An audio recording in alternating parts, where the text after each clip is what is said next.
الحمد للہ رب العالمین الصلاۃ والسلام علی رسولہ النبی الکریم وعلی آلہ واصحابہ اجمعین الحمد للہ الذی ہدانا لہذا وما كنا لنہتدی لولا ان ہدانا اللہ رب اشرح لی صدری ویسر لی امری واحلل عقدۃ من لسانی یفقہوا قولی۔ اچھا، آپ سب سے پہلے مجھے یہ بتائیں کہ آخرت کیوں ہونی چاہیے؟ جلدی بتائیں، شاباش۔ یہ اس دنیا میں جو ہم نے اعمال کیے اس کی سزا ہاں، یہ صحیح پورا صحیح جواب نہیں ہے۔ شاباش، جلدی۔ اللہ کی صفت عدل کا تقاضا ہے۔ Very good, number 1۔ نمبر 2، اب میں آپ کو بالکل اس کا سمپل جواب دیتا ہوں جو آپ کی سمجھ میں آ جائے گا۔ آپ جا رہے ہوں کہیں اور راستے میں آپ دیکھیں کہ ایک بڑا مزدور قسم کا آدمی ہے، اس کو ایک بڑا آدمی پہلوان جو مار رہا ہے اور وہ بیچارہ چیخ رہا ہے، تو آپ کیا چاہتے ہیں اس وقت جب یہ منظر دیکھتے ہیں؟ تو کوئی جو انسان غلطی کر رہا ہے اس کو سزا ملے۔ ہاں، یہی بالکل آخرت میں ہوگا۔ جو دنیا میں ہم نے اللہ تعالیٰ کی نافرمانیاں کی ہیں اس پر اللہ سزا دے گا، اور جو نیک کام کیے ہیں اس پر اللہ ہمیں انعام دے گا۔ یہ آخرت میں اس لیے ضروری ہے کہ خود ہماری فطرت کا تقاضا ہے۔ ابھی آپ نے مجھے کہا کہ آپ چاہتے ہیں کہ اس بدماش کو جو غریب کو مار رہا ہے اس کو کوئی سزا دے۔ بالکل اللہ تعالیٰ نے آخرت میں یہی معاملہ کرنا ہے۔ تو دنیا ہمارے لیے ایک امتحان ہے۔ بات سمجھ آئی کہ نہیں آئی؟ جی سر، لیکن اس کے ساتھ ساتھ جن لوگوں نے دنیا میں آزمائشی اور سب کچھ جھیلا ہوتا ہے انہیں تحفے اور تحائف بھی تو دیے جائیں گے، جزا بھی تو دی جائے گی انشاءاللہ۔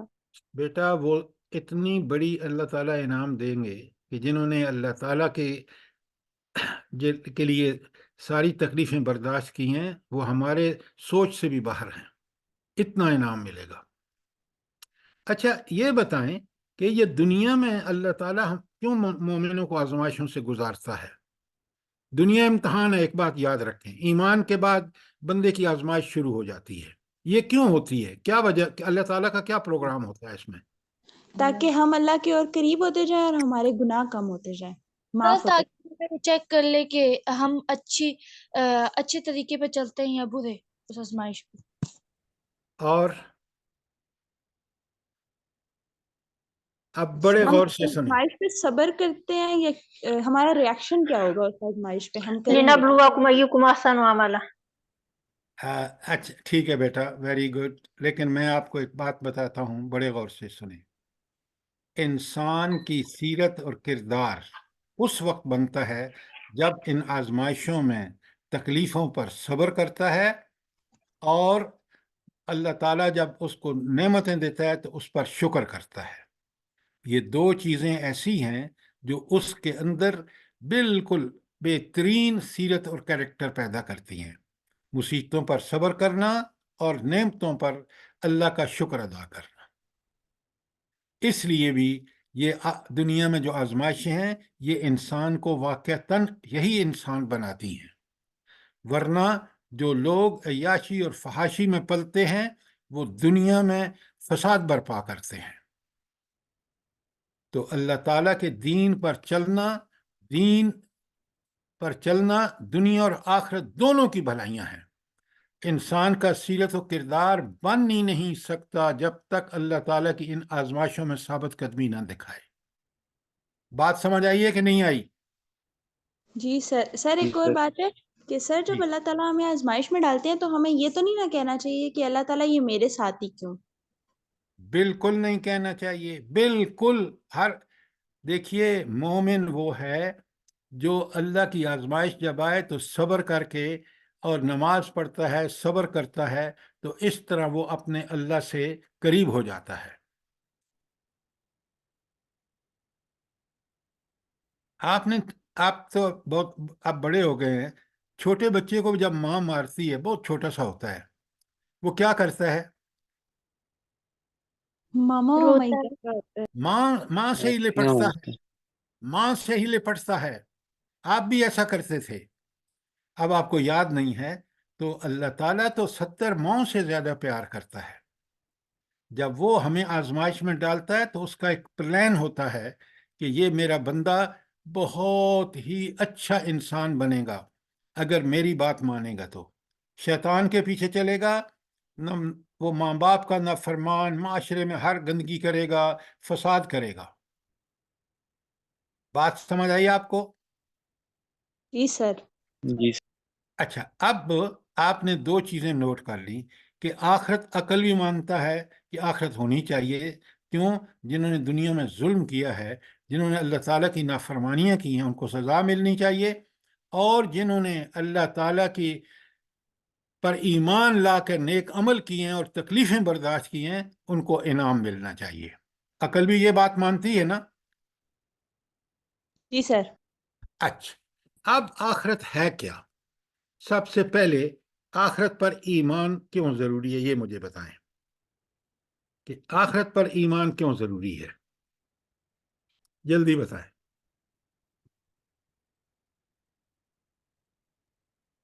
سر یہ کہ ہم جو بھی کام کرتے ہیں وہ اس طرح سے نہیں کر سکتے کہ ہاں ہمیں پوری اجازت ہو کہ ہم جو کام کریں گے اس کا ایک دن حساب کتاب ہوگا، چاہے وہ ہم صحیح کام کریں یا غلط کام کریں۔ بیٹا، آخرت پر ایمان کیوں ضروری ہے، میں نے یہ پوچھا ہے۔ پہلے سوال کو سمجھا کریں، کیوں ضروری ہے ایمان، کیا فائدہ ہے؟ کہ یہ ہمارے اسلام کے 5 ارکان میں سے ایک ارکان ہے۔ یہ میں آپ سے سوال ہی نہیں کر رہا، میں تو آپ سے پوچھ رہا ہوں کہ ہم ایمان، آخرت پر ایمان کیوں لائیں، کیوں ضروری ہے؟ ہمیں اللہ تعالیٰ پر بھروسہ ہے کہ اللہ تعالیٰ نے جس نے زندگی دی ہے اس نے ایک دن آخرت بھی دینی ہے، موت بھی دینی ہے، اپنے پاس بھی بلانا ہے۔ بیٹا، یہ آخرت کا عقیدہ آپ بیان کر رہے ہیں، میں نے جو آپ سے سوال کیا ہے کہ آخرت پر ایمان کیوں ضروری ہے، بڑے غور سے سنیے آپ، بہت غور سے۔ اگر آخرت پہ مجھے یقین ہے تو میں بڑی ریسپانسبل اور ذمہ دار زندگی گزاروں گا۔ ہر کام کرتے وقت میں دیکھوں گا کہ یہ قیامت کا مجھے یقین ہے کہ اگر میں نے برا کام کیا تو مجھے سزا ملے گی، اور میں نے نیک کام کیا تو اللہ تعالیٰ مجھے اجر دیں گے۔ لہٰذا یہ ایمان، آخرت پر یقین جو ہے، وہ بندے کو ایک انتہائی ذمہ دار زندگی گزارنے کا اس کو دائیا اس کے اندر پیدا ہوتا ہے۔ جب آخرت کو بندہ بھلا دیتا ہے تو جو ہمارے ملک میں ہو رہا ہے، جو آپ کے جوڈیشری کر رہی ہے، بیوروکریسی کر رہی ہے، جو آخرت کا یقین نہیں ہے، وہ دنیا میں عوام کے لیے زندگی، انہوں نے معاشرے میں برے لوگوں کا چال چلن، کوئی ان پہ سزا نہیں ملتی۔ لہٰذا آپ دیکھ رہے ہیں ملک کا کیا حال ہو رہا ہے، دیکھ رہے ہیں۔ سر جی سر۔ تو آخرت پر یقین ہی ہمیں ذمہ دار انسان بناتا ہے، آخرت پر یقین ہی ہمیں اس بات کی ضمانت ہوتی ہے کہ میرا یقین ہے کہ آگ جلے گی۔ آگ جلاتی ہے نا تو آپ انگلی نہیں ڈالتے نا اس میں، ایسے ہی ہے۔ جی سر۔ تو بالکل اسی طرح مجھے آخرت پہ یقین ہے کہ برائی مجھے جلائے گی اور نیکی مجھے فائدہ دے گی، تو پھر میں اس یقین کے ساتھ دنیا میں بڑی ذمہ دار زندگی گزارتا ہوں۔ میں والد ہوں تو بہترین والد ہوتا ہوں جب یہ عقیدہ رکھتا ہوں کہ میں غلط کام کرتا ہی نہیں۔ بیٹا ہوں تو میں بڑا وہ فرما بردار بیٹا ہوں گا۔ میں شہری ہوں تو میں بڑا مفید شہری ہوں گا۔ تو آخرت کا یقین، میں نے یقین کا لفظ کیا ہے، قرآن بھی یقین کہتا ہے کہ آخرت پر یقین ہونا چاہیے کہ وہ ایک ایسا دن ہے جب رب کے سامنے ہر آدمی فردن فردن انڈیویجلی پیش ہوگا، اور اس کی ایک ایک، یہ میں ساری تفصیلات آگے چل کے بتاؤں گا آپ کو۔ تو 3 چیزیں میں نے ابھی فوراً کلیئر کر دی ہیں آپ کو کہ عقلاً بھی یہ بات ثابت ہوتی ہے کہ آخرت ہونی چاہیے تاکہ برائیوں کو ان کی برے کی سزا ملے دنیا میں، اور نیکوں کو ان کا انعام ملے۔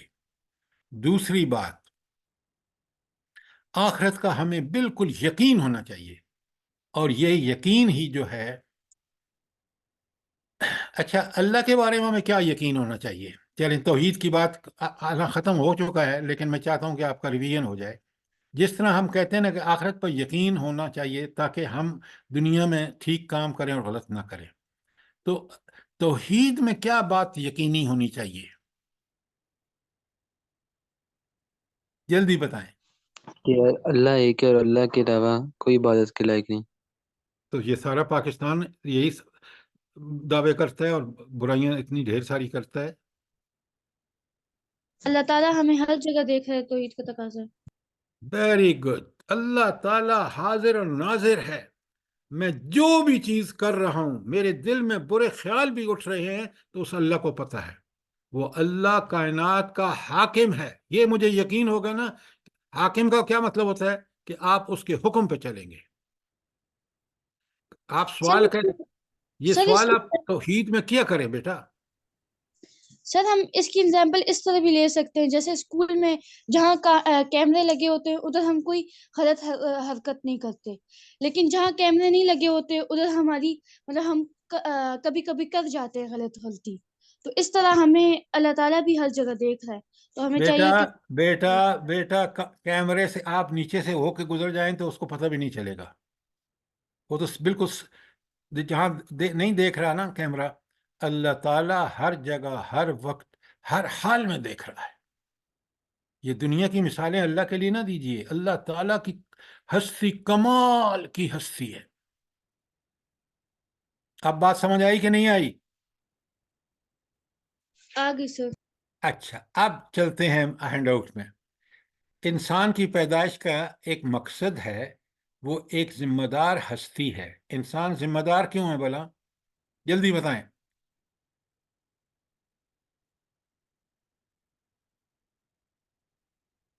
آپ بڑے غور سے سنیں.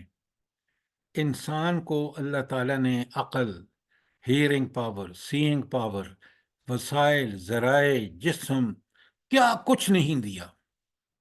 اتنی نعمتیں دی ہیں کہ آپ گن بھی نہیں سکتے. تو یہ نعمتیں اس لیے دی ہے کہ ہم غیر ذمہ داری کریں؟ بتائیں نا مجھے.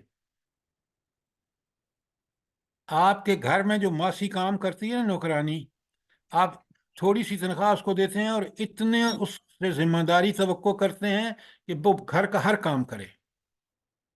بالکل اللہ تعالیٰ کی نعمتیں بے شمار، اور ایک دن اس نے حساب لینا ہے. لہٰذا ہم دنیا میں ذمہ دارانہ زندگی گزاریں. ایک ایک جملے کو سمجھ کے چلیں. سوال کریں اگر بات سمجھ نہیں آ رہی تو اللہ تعالیٰ نے ذمہ دار بنایا ہے انسان کو. اس کے پیدا کرنے والے نے اسے زندگی بسر کرنے کا ایک مکمل ہدایت نامہ دے کر پیدا کیا ہے. وہ کیا ہے مکمل ہدایت نامہ؟ جلدی بتائیں. قرآن. یہ تو جواب آدھا ہے. قرآن و سنت. بالکل. سنت کیوں ضروری ہے؟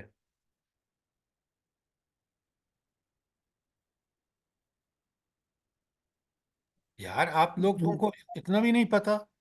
قرآن اللہ کی نبی کتاب پاک ہے اور نبی صلی اللہ علیہ وسلم نے وہ کر کے دکھایا ہمیں. ویری گڈ، یہ ہے جواب. عمل جب کرنا ہے تو نمونہ کہاں سے لیں گے؟ نبی کریم صلی اللہ علیہ وآلہ وسلم سے لیں گے. مکمل ہدایت نامہ مطلب کہ تھیوری قرآن میں ہے، اور اس کا پورا وہ جو ہے پریکٹیکل ورژن وہ کس کے پاس ہے؟ نبی رسول پاک اللہ. صلی اللہ علیہ وسلم. نبی پاک صلی اللہ علیہ وسلم. آئندہ جب بھی آپ مکمل ہدایت نامہ قرآن اور سنت ہے، سنت نبی کریم صلی اللہ علیہ وسلم کا عمل ہے قرآن کے مطابق. آگے اس کے مطابق عمل کرنا ہی حق اور نیکی ہے، اور اس کو چھوڑ کر من مانا کرنا، طریقہ اختیار کرنا گمراہی اور برائی ہے. تو جو چیزیں ہم قرآن و سنت کے خلاف کر رہے ہیں، چاہے ہمارے ماں باپ کر رہے ہیں، حکمران کر رہے ہیں، ججز کر رہے ہیں، ان کو غلط کام کر رہے ہیں، اور اللہ کے نزدیک یہ گمراہی اور برائی ہے، اور ان کو اللہ کے ہاں سزا ملے گی. کوئی سوال نمبر 1 پر جو پہلا میں نے ابھی بیان کیا ہے؟ جلدی سوال کیا کریں، پھر میں نے آپ سے سوال کرنے ہیں. چلیں، اگر یہ سمجھ آ رہا ہے دوسرے پہ چلتے ہیں. انسان کی زندگی موت کے ساتھ ختم نہیں ہو جاتی. اس کے بعد بھی مسلسل باقی رہنے والی ہے، اور اس دنیا کی زندگی میں جو کچھ کرتا ہے وہ اپنی مادی نتائج کے اعتبار سے اگر اس جگہ ختم ہو جاتا ہے، مگر اپنے اخلاقی نتائج کے اعتبار سے سب کا سب باقی رہتا ہے۔ اب میں آپ کو کھول سمجھاتا ہوں اس بات کو۔ جب ہم مرتے ہیں نا تو اللہ تعالیٰ کہتے ہیں انسان، سورہ زمر میں، کہ انسان ایک پردے کے پیچھے چلا جاتا ہے، وہ بالکل ختم نہیں ہو جاتا۔ جسم اس کا قبر میں ہڈیاں ہیں، اور اس کی روح جو ہے وہ سجین یا علیین میں ہے۔ سجین وہ جگہ ہے جہاں قیدیوں کی جو گناہ گار ہیں ان کی روحیں رکھی جاتی ہیں، اور علیین اونچا مقام وہ ہے جہاں نیک لوگوں کی روحیں رکھی جاتی ہیں۔ تو روح زندہ جاوید ہوتی ہے، جسم میں جو ہڈیاں رہ جاتی ہیں وہ قبر میں ہوتی ہیں، اور قیامت کے اللہ تعالیٰ دوبارہ اسی انسان کو اٹھا کھڑا کرے گا۔ کوئی سوال یہاں تک؟ سر قیامت کے دن ہماری روحوں کو اللہ تعالیٰ کے آگے حاضر کیا جائے گا یا جسم کے اندر روح ڈال پورا کے؟ جسم، آپ جتنے ہوں گے نا بوڑھے ہوں گے تب بھی جوان اللہ کر کے آپ کو، اور آپ کی روح آپ کے جسم میں ہوگی، اور آپ خود اسی جسم کے ساتھ پیش ہوں گے جو دنیا میں جس سے آپ برے عمل کرتے رہے ہیں۔ سر میرا ایک سوال ہے لیکن وہ اس سے ریلیٹڈ نہیں ہے۔ سر ایک سوال ہے، جیسے ہمارے بڑے کہتے ہیں کہ جب ہم لوگ مر جائیں گے نا، چاہے جس بھی حالت میں، لیکن قیامت والے دن ہم سب جوان ہوں گے، لیکن کچھ جگہوں پہ ہمارے لکھا ہوا ہے کہ حضرت زلیخا علیہ السلام جو ہے وہ بوڑھی ہوں گی۔ کیا یہ بات سچ ہے؟ یہ یہ آپ کیا ویسی؟ دیکھیں، پہلے تو یہ غلط بات کر رہے ہیں آپ کہ زلیخا کا کہیں قرآن میں نہیں لکھا، کہیں حدیث میں نہیں لکھا، نمبر ایک۔ نمبر دو، وہ جو لوگ بڑے کہتے ہیں وہ قرآن ہی کی بات ہے، حدیث کی بات ہے کہ ہر آدمی جوان اللہ تعالیٰ بنا دے گا، اور پھر اس کو پیش ہوگا اللہ کے سامنے۔ ٹھیک ہو گیا؟ اچھا، اب یہ جو آپ پڑھ رہے ہیں کہ وہ دنیا میں انسان نے جو بھی کام کیے ہیں وہ تو کام ختم ہو گیا، لیکن اس کی اخلاقی برائی یا بھلائی جو بھی ہے وہ آپ دیکھتے ہیں پیچھے اثر کر رہی ہے۔ باپ نے بچے کو ٹھیک تربیت نہیں دی، قرآن و سنت نہیں سکھایا، وہ برائیاں کرے گا۔ کیوں؟ اس کو ہدایت کا پتہ ہی نہیں ہے۔ جب وہ برائیاں کرے گا تو کیا باپ کو بھی اس کا، کیونکہ اس کو تربیت اس کا فرض تھا، اس نے تربیت نہیں کی، لہٰذا وہ باپ بھی اللہ کے ہاں پکڑا جائے گا۔ تو لہٰذا دنیا میں سوچ سمجھ کے عمل کریں، برے اعمال فساد پھیلاتے ہیں، اور اگر میں نے نعوذ باللہ کوئی سینما بنوایا اور پھر اس سینمے کے ذریعے لوگ فحاشی اور یعنی دیکھ رہے ہیں، تو میں مرنے کے بعد بھی یہ میرا عمل میرے لیے نقصان دہ ہوگا۔ بات سمجھ آئی کہ نہیں آئی؟ جی سر۔ اچھا، جی سر۔ اب سنیں، ایک دن آئے گا جب اللہ تعالیٰ کی حکمت اور مشیت میں نے وش آف اللہ تعالیٰ، جو اللہ چاہیں گے کے مطابق زمین و آسمان کا یہ سارا کارخانہ تہ و بالا کر دیا جائے گا، پورا ہر انسان، ہر ذی روح مر جائے گا۔ کیوں؟ اللہ قرآن میں کہتے ہیں، میں آپ کو تفصیل سے بتاؤں گا جب کل لیکچر ہوگا اگلا، کیونکہ ہم قیامت کو جاری رکھیں گے تاکہ ہمارا پوری طرح ذہن بن جائے، سوال کریں جتنے مرضی ہے۔ تو اللہ تعالیٰ نے جو وقت طے کر رکھا ہے اپنی علم اور حکمت کی بنیاد پر، وہ اس کے مطابق جب پہلا سور پھونکا جائے گا تو یہ سارا دنیا کا کارخانہ ختم ہو جائے گا۔ اس زمین پر ایک جاندار بھی زندہ نہ رہ جائے گا، سب کو موت کی نیند سلا دیا جائے گا، اور قرآن کی اصطلاح میں اسے قیامت کہتے ہیں۔ یہ گھڑی جو ہے یہ قیامت کی ہے۔ کوئی سوال؟ سر جب سور پھونک دیا جائے گا اور سب جاندار مر جائیں گے، تو وہاں پر جب مر جائیں گے تب جنات بھی ہوں گے اور وہ بھی مر جائیں گے؟ ہر چیز کا مطلب کیا ہے؟ کوئی چیز زندہ نہیں رہے گی سوائے اللہ تعالیٰ کے۔ اب بات سمجھ آئی؟ جی سر۔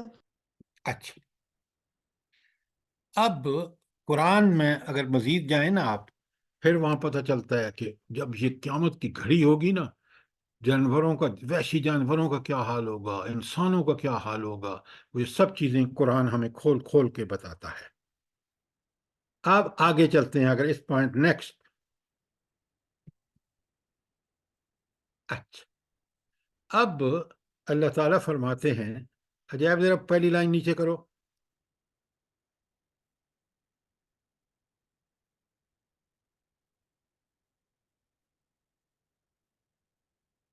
یار اس کو ختم کر، ہاں یہ اچھا، قیامت کے بعد سارے جاندار جو دنیا کی ابتدا سے آج تک پیدا ہو کر مر چکے ہیں، ابھی اس دن کے آنے تک پیدا ہو کر مر جانے والے ہیں، دوبارہ جسم و جان کے ساتھ زندہ کر کے اٹھا کھڑے کیے جائیں گے۔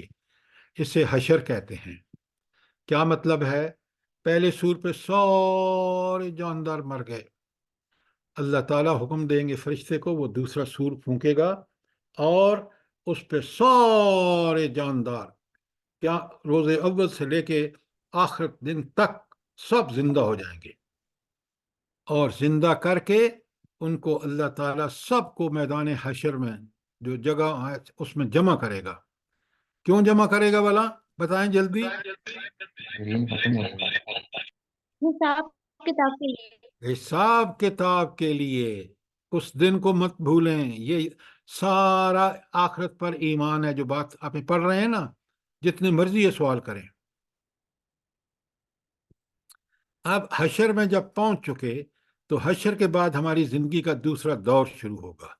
اس دور کی ابتدا اس بات سے ہوگی کہ ہم سب اللہ تعالیٰ کی عدالت میں پیش کیے جائیں گے اور ہم سے ہماری زندگی کے پہلے دور کا حساب لیا جائے گا۔ اس وقت ہماری ذرہ ذرہ کی نیکی اور بدی کا سچا ریکارڈ ہمارے سامنے رکھ دیا جائے گا۔ بلا قرآن میں آپ کا امتحان لیتا ہوں نا، کون قرآن پڑھتا ہے؟ آپ میں کوئی حافظ ہے؟ بتائیں جلدی سے۔ کوئی نہیں ہے؟ اچھا، تو یہ نیکی اور بدی کا ریکارڈ کے بارے میں قرآن کہتا ہے، سورہ زلزال ہے۔ سورہ زلزال میں اللہ تعالیٰ فرماتے ہیں وَمَن يَعْمَلْ مِثْقَالَ ذَرَّةٍ خَيْرًا يَرَهُ، ذرا برابر بھی نیکی کی ہوگی تو وہ اپنے ریکارڈ میں وہاں دیکھ لے گا، اعمال نامے میں۔ وَمَن يَعْمَلْ مِثْقَالَ ذَرَّةٍ شَرًّا يَرَهُ، اور جس نے ذرا برابر برائی بھی کی ہوگی وہ بھی وہاں موجود ہوگی۔ یہ حال ہے اللہ تعالیٰ جو ریکارڈ تیار کرا رہے ہیں، جو دو فرشتے آپ کے اندر بیٹھے ہوئے ہیں کاندھوں پر، تو وہ بالکل ایک ایک چیز لکھ رہے ہیں۔ سر میرا ایک سوال ہے، جی، یہ کہ ہم جو نیک اعمال اور برے اعمال کریں گے ان کا تو حساب کتاب ہوگا ہی، تو میں نے سنا ہے کہ یہ جو دعا ہے حسبنا اللہ و نعم الوکیل، نہیں سبحان اللہ و بحمدہ سبحان اللہ عظیم، یہ والی دعا ہے نا، یہ پڑھیں تو یہ قیامت کے دن جو ہمارا میزان ہوگا نا اس کو بھاری کرے گی۔ بیٹا ایک بات بہت اچھی طرح سن لیں، یہ سارے اذکار بہت فائدہ مند ہوتے ہیں اگر ہم سمجھ کے پڑھیں تو، اور اگر ہم نے ایمان قرآن پورا پڑھ جائیے۔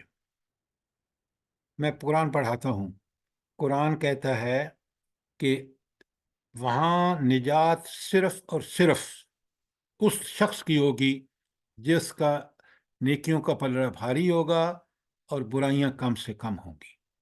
تو ایمان اور عمل دونوں یہ بنیاد بنے گا۔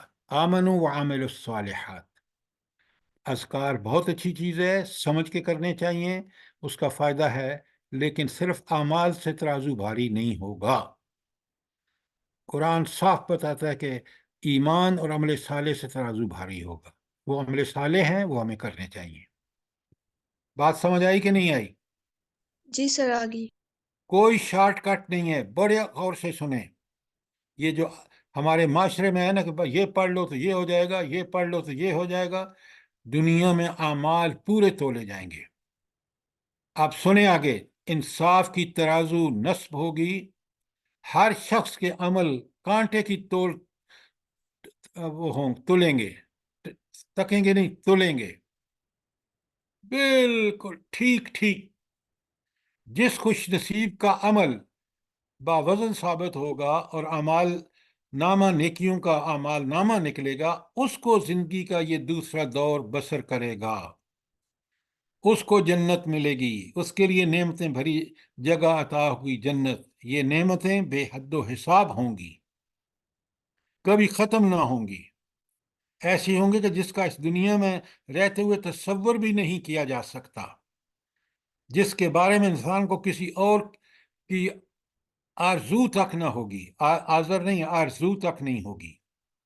اس جگہ کا نام جنت ہے. اب موقع نہیں ہے، ورنہ میں آپ کو قرآن اور حدیث پڑھ کے سناؤں تو آپ حیران رہ جائیں گے. اللہ نبی کریم صلی اللہ علیہ وسلم فرماتے ہیں دنیا میں تم اس جنت کی نعمتوں کا تصور بھی نہیں کر سکتے. اب میں آپ کو ایک اس کی مثال دیتا ہوں. اللہ تعالیٰ کہتے ہیں وَلَكُمْ فِيهَا مَا تَدَّعُونَ، جس چیز کا آرڈر کرو گے وہ ملے گی. جنت ایسی چیز ہے. دنیا میں ملتی ہے آپ کو، ہر وقت ہر جگہ ملتی ہے؟ جلدی بتائیں. نہیں. نہیں یہ کر سکتے. جنت بڑی کمال کی چیز ہے، اور ملے گی ایمان اور عمل صالح کی بنیاد پر. آپ نے دیکھ لیا ہے کہ جس کا نیکیوں کا پلڑا بھاری ہوگا اللہ تعالیٰ اس کو جنت دیں گے. اب کوئی سوال جو اب تک ہم نے پڑھا ہے، شاباش. میں نے کل سوال پوچھنے آپ سے نیکسٹ لیکچر پہ. کوئی سوال نہیں ہے؟ آگے چلتے ہیں. اب یہ تو معاملہ تھا نا جس کا نیکیوں کا پلڑا بہت بھاری ہوگا، چند برائیاں ہوں گی اللہ تعالیٰ معاف کر کے.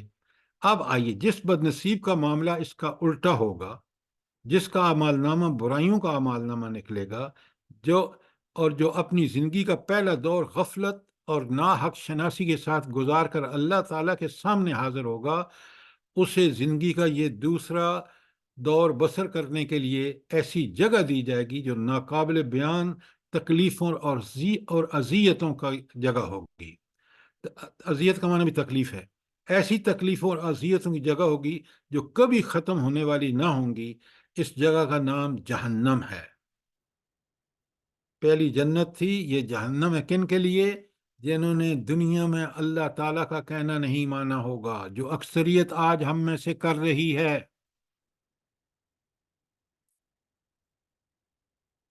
اچھا، میں آپ کو ایک اور آج بڑی قرآن کی ایک بات بتاتا ہوں، بڑے غور سے سنیں. یہ جو آگ میں کسی بندے کو ڈالے نا، تو وہ جو آگ سے اس کو جلنے کی اذیت ہوتی ہے، اس کے سارے سینسر اس کی جلد میں ہیں. کس میں ہیں؟ سکن میں. اور جب یہ سکن جل جاتی ہے پھر اس کو کیونکہ سینسر ختم ہو گئے تو وہ دماغ تک اس کی شدت پہنچتی نہیں ہے، لہذا اس کے بعد وہ بندہ بھلے سے جلتا رہے، کیونکہ جلد جل چکی ہے جو سینسر والی تھی، تو اب اس کو تکلیف نہیں ہوتی. قرآن نے اس وقت جب نازل ہوا، یہ آج لوگوں کو پتہ چلا ہے، سائنس نے ڈسکور کیا ہے، اللہ تعالیٰ نے اس وقت بتا دیا کہ میں ان کی ایک کھال جل جائے گی، دوسری کھال پہناؤں گا تاکہ وہ اذیت کبھی ختم ہونے والی نہ ہو. یہ ہے جہنم کی. دنیا کی آگ سے کتنی گنا زیادہ ہے بھلا؟ دنیا کی آگ 100 ڈگری ہے نا، تو جہنم کی آگ کتنی ڈگری ہوگی؟ 70 ٹائم. اب پتہ چلا آپ کو کہ کتنی سخت ہوگی. شاباش. اب اگر کوئی سوال ہے تو کریں، ورنہ آگے چلیں. اب موت سے شروع ہوتا ہے معاملہ، اور جب فیصلہ ہو جائے گا، لوگ جنت اور جہنم میں چلے جائیں گے، تو اس وقت جو ہے وہ وقت ہوگا جب انسان، یہ آخرت جو ہے وہ وہاں سے چل کر فیصلہ ہونے کے بعد، اور پھر بھائی صاحب کلاس چل رہی ہے. اچھا، تو اب آپ دیکھ رہے ہیں کہ یہ ہے، اس کا یقین ہونا چاہیے کہ موت کے بعد میں نے قبر میں جانا ہے، اور پہلے سور پہ سارے لوگ ختم ہو جائیں گے، مر جائیں گے، ہر چیز سوائے اللہ تعالیٰ کی ذات کے. اور یہ جو پیریڈ ہے موت سے لے کر پہلے سور، دوسرا سور، جب انسان سارے زندہ کر دیے جائیں گے، یہ پورا ٹائم جو ہے یہ عالم برزخ ہے. گویا انسان جو ہے موت کے بعد ایک پردے کے پیچھے، اور قبر سے لے کر وہاں وہ جو دوسرا سور جب زندہ ہوں گے لوگ، تو یہ سارا کیفیت جو ہے اس کو عالم برزخ کہتے ہیں. شاباش. کوئی سوال؟ ورنہ میں سوال کر رہا ہوں، جلدی کریں، پوچھ لیں.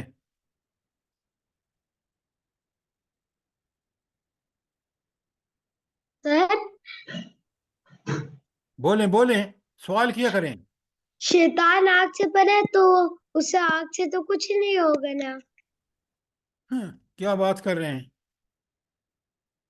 آگ وہ 70 گنا 7 ایک، یا یہ 100 ڈگری ہے، وہ 77 گنا زیادہ ہوگی، 700 7,000. شیطان کیسے نہیں جلے گا؟ بتائیں نا اس آگ میں.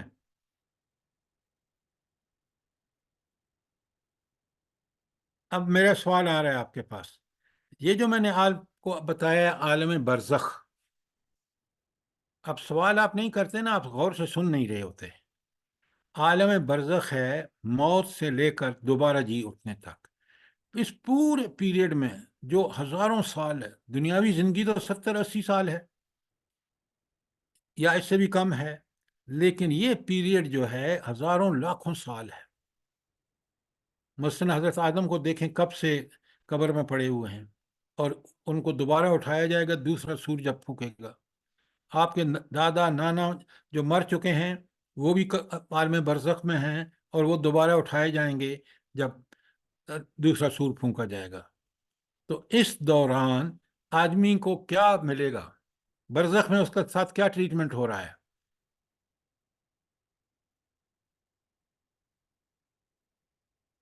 آپ اچھے بچے ہیں کہ سوال ہی نہیں پوچھتے. یہ کتنا اہم سوال ہے جو میں نے آپ سے پوچھا ہے. لامتناہی دور ہوگا نا. لامتناہی دور تو ہے، لیکن اس دور کے اندر انسان کس کیفیت میں مبتلا ہوگا؟ جس طرح کی زندگی گزاری ہوگی، اچھی گزاری ہوگی تو اللہ تعالیٰ اس کے لیے جنت کی کھڑکی کھول دے گا، اور اگر بری کی ہوگی تو جہنم کا کھڑکی کھول دے جائے گا. اب بڑے غور سے سنیں. آپ نے بات ٹھیک کی ہے، لیکن بات ہمیشہ کی یہ حدیث میں یہ بات آئی ہے، اور قرآن میں یہ بات آئی ہے کہ صبح شام اس کو وہ اگر جنتی ہے تو جنت دکھائی جاتی ہے، اگر جہنمی ہے تو اس کو وہ آگ دکھائی جاتی ہے تاکہ وہ اذیت میں رہے. اور نیک آدمی، بڑے غور سے سنیں، جو شخص نیک ہوتا ہے جب فرشتے آتے ہیں اس کی روح قبض کرنے کے لیے، بڑے ادب سے پیش آتے ہیں اس نیک آدمی کے، اور یعنی مرتے وقت ہی بندے کے ساتھ عذاب اور ثواب کا معاملہ شروع ہو جاتا ہے. برے آدمی کے پاس جو فرشتے آتے ہیں بڑی کھینچ کے اس کی روح نکالتے ہیں، اور اس کو بڑی شدید تکلیف ہوتی ہے. پھر جب قبر میں رکھ دیا جاتا ہے تو اس سے 3 سوال ہوتے ہیں. اب آپ نے کوئی بھی سوال نہیں کیا، اس کا مطلب یہ ہے کہ آپ لوگ جو ہے ان چیزوں سے بالکل واقف نہیں ہیں. قبر میں جب دفن کہ قبر کے سوال ہے کہ من ربو کا، من نبیو کا، ما دینوں کا. Very good, very good, excellent. 3 سوال ہوتے ہیں: تیرا رب کون ہے، اور تیرا نبی کون ہے، اور تیرا دین کیا ہے.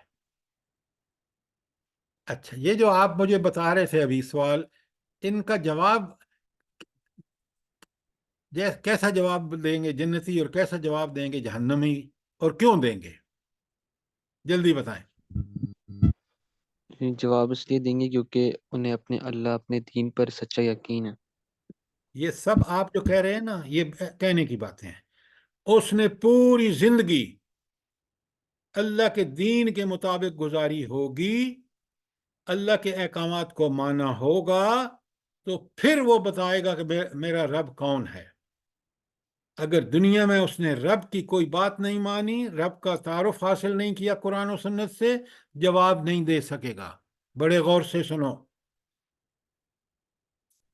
بات سمجھ آئی ہے کہ نہیں؟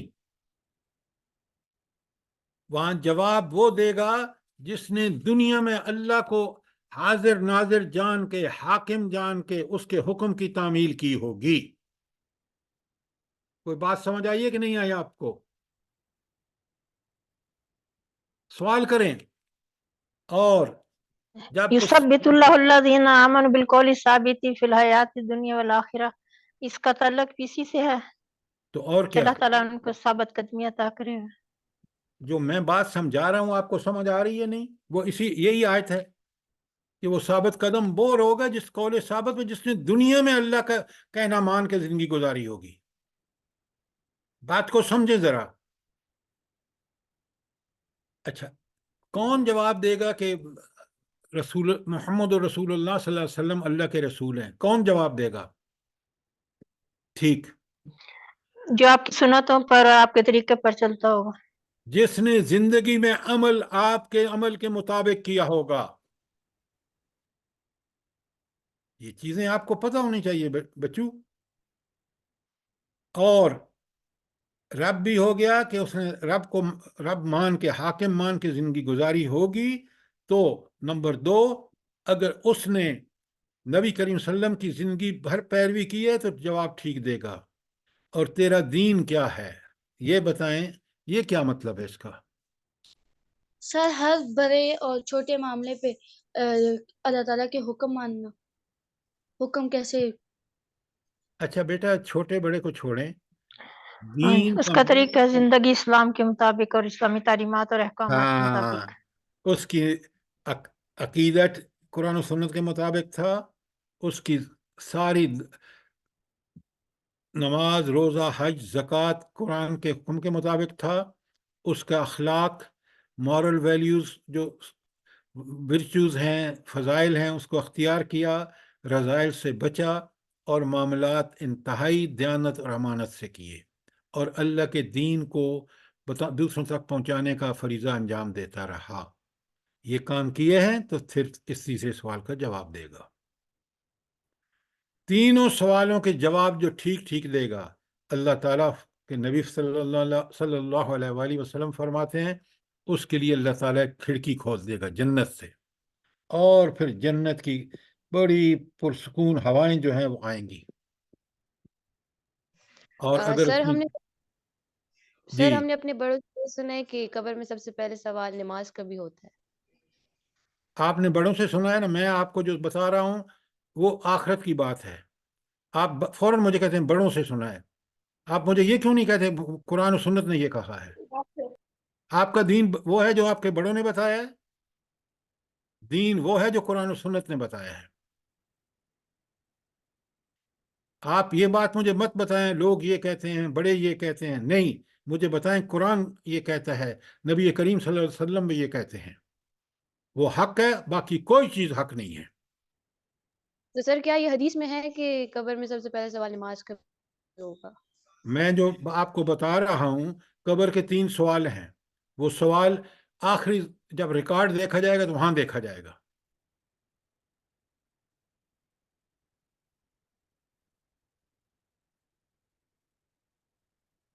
اب آپ کو سمجھ آ گئی کہ جنت، قبر یا تو جنت کے باغوں سے باغ ہے اگر نیک تھے آپ، ورنہ جہنم کے گڑھوں میں سے ایک گڑھ ہوگا اگر آپ نے دنیا میں اللہ کے دین کے مطابق زندگی نہیں گزاری۔ اب بات سمجھ آ گئی ہے؟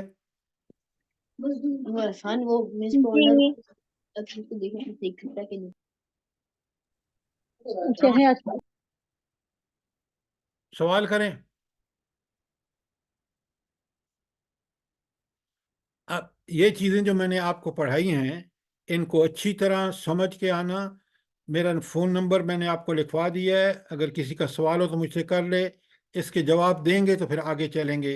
اگلا لیکچر بھی قیامت پر ہوگا، نقشہ میں نے آپ کو بھیج دیا ہے، کہ کیا مراحل ہوں گے، دنیا کیا ہے، برزخ کیا ہے، پہلا سور کیا ہے، دوسرا سور کیا ہے، جنت اور جہنم کیا ہے، وغیرہ وغیرہ، وہ ساری تفصیلات اگلے لیکچر میں. ٹھیک ہو گیا؟ بات سمجھ آ گئی کہ نہیں؟ جی سر. جی سر. ہاں، ذرا اپنے حصے کی محنت کریں.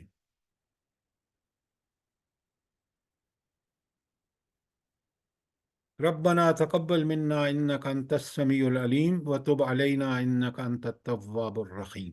سبحان ربك رب العزة عما يصفون والسلام على المرسلين والحمد لله رب العالمين.